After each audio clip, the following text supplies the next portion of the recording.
really excited about the next part of our program because we are enjoying the company of three guests who are running for governor in 2021. And now, for the first time anywhere, they are appearing together and will tell us what they will do to protect and advance reproductive freedom in Virginia if they're elected. Here to start us off is Delegate Jennifer Carroll Foy, who championed the Equal Rights Amendment and got it over the finish line at long last earlier this year. Delegate? Yes, hi, and thank you for having me. Um, Thank you to Tarina and all of the incredible NARAL members across this Commonwealth. You have built a powerful movement for reproductive freedom in Virginia, and it's an honor to be here with all of you today. So, when I was preparing what I say to you, I started to think about what reproductive freedom means to me. And I grew up in Petersburg, once one of the wealthiest African American communities in Virginia. But when the factories closed and the jobs moved out, despair crept in. Now, Petersburg has one of the highest child poverty rates and rates of unaccredited schools in Virginia. Many people talk about how communities of color don't have the same access to reproductive health care and information. I know it's true because I've lived it. I've seen my classmates I grew up with not have the care or information they need thanks to disinformation tactics targeted at our communities. There is even a fake clinic in my hometown today doling out falsehoods about abortion and reproductive health care to people trying to get help and information. All of those attacks are an attack on us, on reproductive freedom, an attack on our right to live our lives the way we want. These targeted efforts by extremists made it clear that they didn't believe we are capable of making our own choices, we are entitled to control our own bodies, or should be able to make our own decisions. Then fast forward to 2017 when Trump won, and I felt all of the feelings, the anger, the sadness, the confusion, but I was equally disgusted about the policies coming out of Richmond at that time. I remember the push by anti choice extremists calling for flags to be flown half mast. And I remember thinking to myself, what a complete waste of Virginia legislators' time and taxpayer money, especially the ones that, say that they're for freedom and opportunity. And that's not what this was. It was a slap in the face to Virginians. And as a former public defender, where I represent people in court who can't afford an attorney, the people who suffer from extreme poverty, it was especially an affront to them. So I obviously ran for office and in between gave birth while running my last campaign while pregnant with twins to two beautiful boys. And I remember talking about and having the conversations about whether or not I should be running for office, whether I could run for office. And people would say, well, how are you going to be a mom, a wife, a public defender, and a candidate running for delegate, flipping a seat from red to blue? But here's the thing. I knew in my heart that it was right for my husband and I to start a family. And I was so grateful that I had the opportunity to start a family on my terms when I felt it was right, regardless of what anyone had to say. And that's what's important because all of these issues are intertwined. And finally, I remember thinking about how important it is to have quality maternity health care for mothers who give birth. And pregnancy, which isn't easy, is the key to reproductive freedom. I experienced several complications after giving birth prematurely. My concerns were ignored, and because I was not heard or seen or believed, I had to be hospitalized again and nearly lost my life. And that is when politicians would say something like, we're at a turning point giving Amy Coney Barrett nomination, or in this moment. But here's the thing, we're not. We've been fighting these hard fights for decades, and communities of color have been fighting these fights even longer. Decades of anti-choice efforts to chip away at access have led us to this point, and people of color know this most of all. But do you know what working with tireless advocates like NARAL and other organizations get you? The majority. And in the Democratic majority in Virginia, we have led the way on reproductive freedom. And I know we all stand on the shoulders of giants who came before us fighting for these issues, which is why for me, moving so quickly to chief co-patron the Reproductive Health Protection Act, the 2020 bill to remove politically motivated and medically unnecessary barriers to access to abortion and abortion providers meant the absolute world. And I can say that running to be the next governor of Virginia, I have kept all the promises that I made as a delegate, and I will as the next governor. Because as governor, I promise to take it a step further to ensure that in a Jennifer Carroll administration, everyone, every part of my administration and the people who work there believe and advocate for reproductive freedom. And not only that, I want to ensure that we have people in place who will vote the right way to decriminalize abortion and codify Roe versus Wade, because that's not only what's right and needed, but it's what's necessary. And because a careful administration will work to expand access, that means we could be a target of anti-choice movement that has always clung to ideology over science. I'll work to fight against fake clinics and disinformation that some are determined to spread to the detriment of people seeking care. And importantly, I'll work to strengthen trans rights. Trans people must have equitable access to healthcare, including reproductive healthcare. A careful administration will make trans rights a top priority, because until all of our rights are secured, none of our rights are secured. I was proud to be a steadfast advocate for reproductive freedom my entire career. And here's my message for anyone who stands in our way.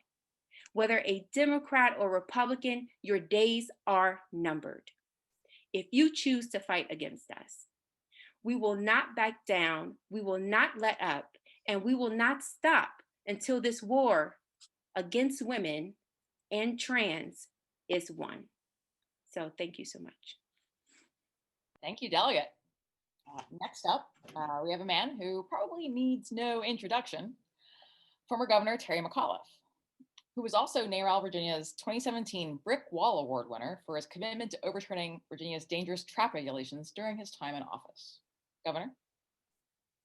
Well, good evening, everybody. And it's great to be back with NARAL. We had such a great adventure together.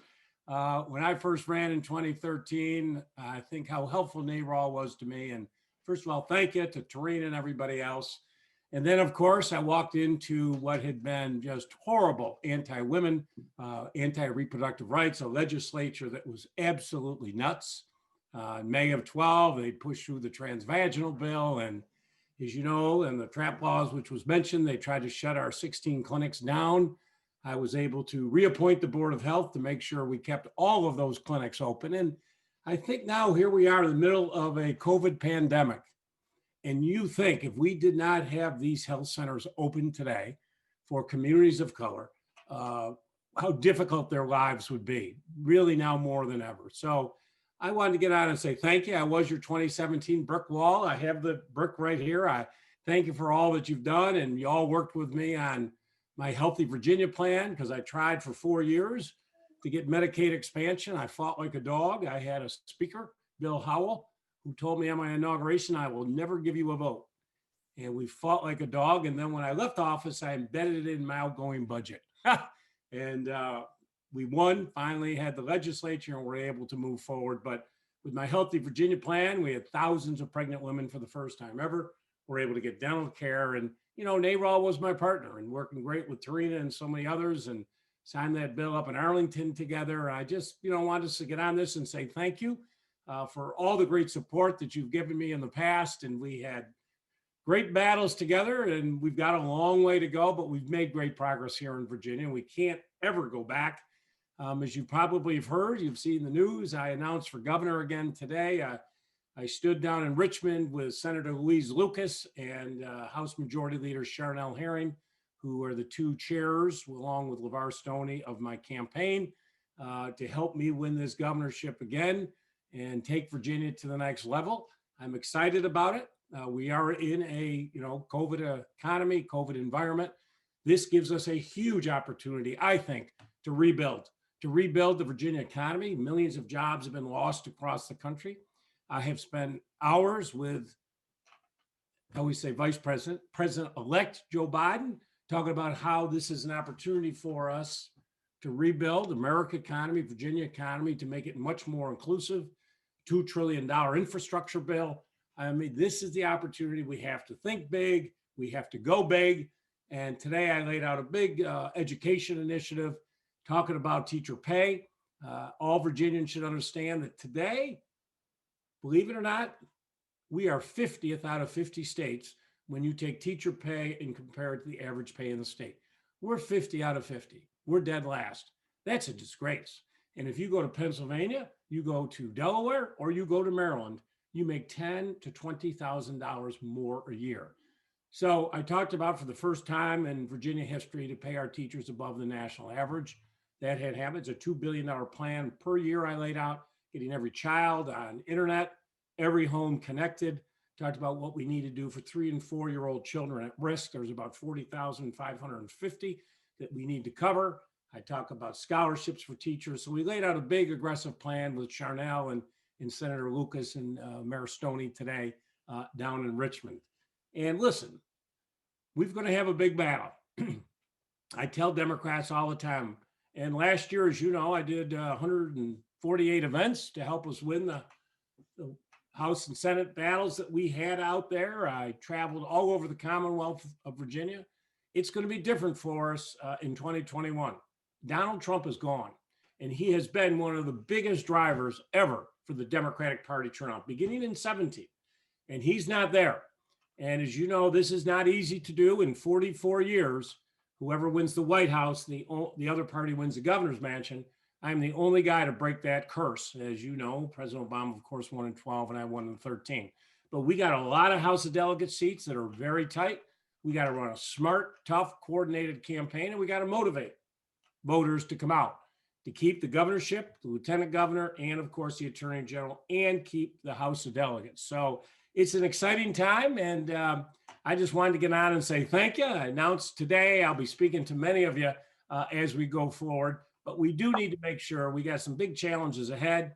We need to make sure we codify, in our Constitution, protect the protections of Roe v. Wade. We've got to start on this now, because who knows legislatively where we're going to be, but I think that is so important for us. And now with the United States Supreme Court the way it is. So, and we got to win those 2 Senate Georgia seats, and then we can do something about the size of the court.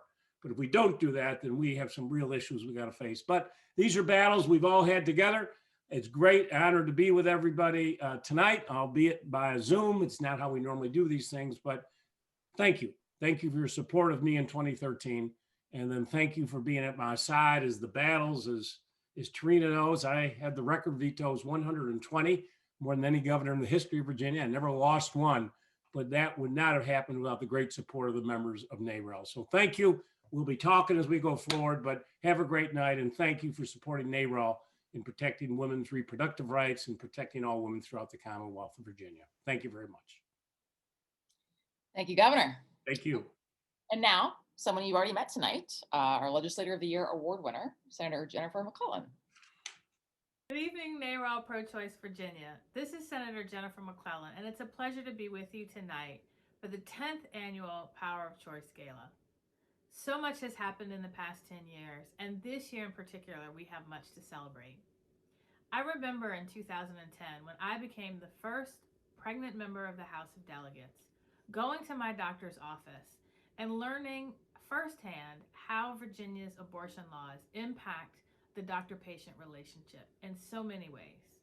My doctor told me stories of patients who had to make very difficult decisions of what was best for them and their families. Like one patient who had a hole in her heart and was on birth control because she knew if she got pregnant, she could die. She got pregnant anyway, and she had to make a very difficult decision about what to do. A patient who was pregnant with octuplets. The chances of any of them surviving were slim, but by reducing her pregnancy to 2, the chances were greater that both would survive. The patient whose baby had spina bifida that was so incredibly pronounced that that baby could not be born. Each of these families had to make very difficult decisions. And as I listened to these stories, I thought about how the ultrasound bill that we were debating on the House floor that very year would make those decisions that much more difficult. I thought about my friend who lost her baby in the 7th month of pregnancy and how terrible it would have been had she had to get another ultrasound, be asked to look at it, and asked to listen to a heartbeat that wasn't there. And I told these stories on the House floor. We were able to defeat the bill that year.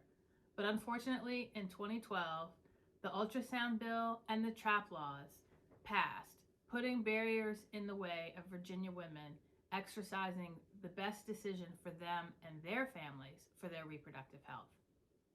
We fought back worse bills, the personhood bill, and efforts to ban Medicaid funding for abortions in the case of gross fetal abnormalities. But with the majority, with your help, putting Democrats in the majority, this year, Virginia became the first state in the South to proactively protect a woman's access to reproductive health. With the Reproductive Protection Act that I carried with Delegate Charnel Herring, we were able to remove the 4 major barriers to access to abortion care here in Virginia. But we have more work to do because for many women, even if abortion is legal, it is not accessible. We need to make sure, especially now with the Supreme Court more conservative than ever, that Roe is codified in Virginia law and that we enshrine a woman's reproductive protections in our state constitution. And I will fight for these efforts in the General Assembly in this upcoming session, but more importantly, as your governor, because I understand that government does not belong in the private healthcare decisions that have to be made for reproductive health or any other health. Abortion care is healthcare. Reproductive health is healthcare. And I will fiercely fight to protect a woman's right to choose what is right for her and her care and her family based on her advice from her doctor, and will not put barriers in her place. I have fought since my first day in the House of Delegates, my first days in the Senate, and I will fight as your governor to do the same. I will fight for access for women who are incarcerated.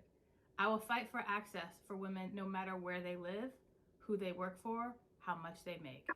Making sure that no matter who you are or where you live, you can make the decisions that are best for you. That is one reason I am running for governor, and that is one reason why I'm proud to stand here and say tonight, thank you. Because many of the stories that I have told on the floor and elevated in this discourse, you have brought to me. You have also fought to make sure that many women's voices were heard. And you helped us get the majority that helped make such a difference this year. I need you to do it again. I need you to elect me as your governor and to make sure that we keep the House of Delegates, and in a few more years, we keep the Senate. Together, we will protect a woman's right to choose. We will enshrine Roe in our state laws, and we will continue to be a beacon for women outside of the state who cannot access safe and affordable care in their own states. We will make sure they get it here. So thank you all, and I wish that I could be with you in person, but we will celebrate together, hopefully very soon. Stay safe. Enjoyed that, and thank you, Delegate Carol Foy and former Governor McAuliffe for joining us.